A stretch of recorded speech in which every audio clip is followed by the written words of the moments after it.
নমস্কার বন্ধুরা, আজকে আমার রেসিপি মুগ মুসুরের ডাল।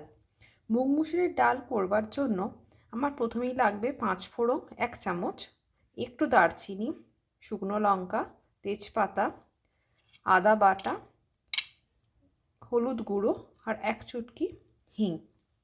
আর আমি আগে থেকেই মুগ আর মুসুরটাকে সেদ্ধ করে রেখেছি। দেখুন, মুগ মুসুরটা কিন্তু এমনই সেদ্ধ হবে যে একটু গোটা গোটা ভাব থাকবে, একদম গলে গেলে চলবে না।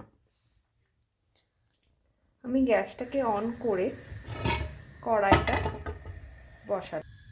কড়াইতে 1 চামচের মতো সর্ষের তেল দিতে হবে। খুব বেশি তেল ইউজ করার কোনো দরকার নেই।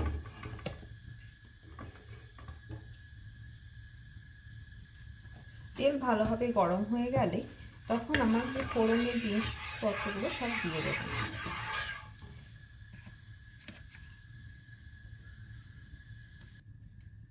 কড়াইটা খুব ভালোভাবেই গরম হয়ে গেছে। এই সময় প্রথমে দিতে হবে শুকনো লঙ্কা। শুকনো লঙ্কাগুলো ভালোভাবে ভাজার পরেই আমরা দিয়ে দেব দারচিনি এবং তেজপাতা।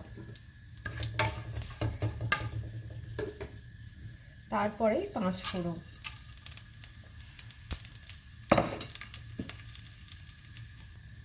ভালো করে ভাজা হয়ে যাওয়ার পরে যখন গন্ধটা উঠে আসবে সেই সময় আমরা আদাটা দেব।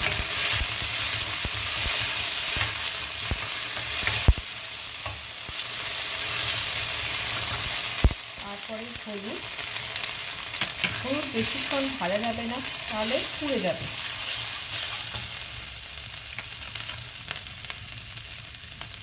সর্বশেষে একটু হিং।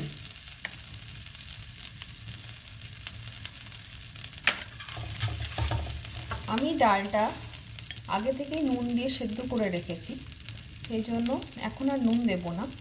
ডালটা আস্তে আস্তে ধরে দেব।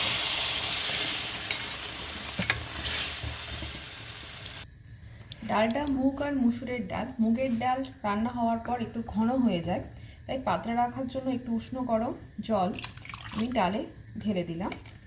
আস্তে আস্তে ডালটাকে ফুটতে দিতে হবে এবং ভালোভাবে ফুটে গেলে আমাদের মুগ মুসুরের ডাল রেডি হয়ে যাবে। এখানে আর কিছু দেওয়ারই কোনো দরকার নেই। আপনারা একবার ট্রাই করে দেখবেন, খেয়ে দেখবেন, খুবই ভালো লাগে। গরম ভাতের সাথে এই মুগ মুসুরের ডাল খুবই খেতে সুস্বাদু। এই ডালে টেস্ট এনহ্যান্সারের জন্য একটু কাসুরি মেথি ইউজ করতে পারেন, সেটাও খেতে ভালো লাগে। না ইচ্ছে করলে নাও দিতে পারেন। ডালটা এবার ফুটেই গেছে। ব্যাস, আমাদের রেডি হয়ে গেছে মুগ মুসুরের ডাল। একবার দেখবেন ট্রাই করে, খুবই ভালো লাগবে।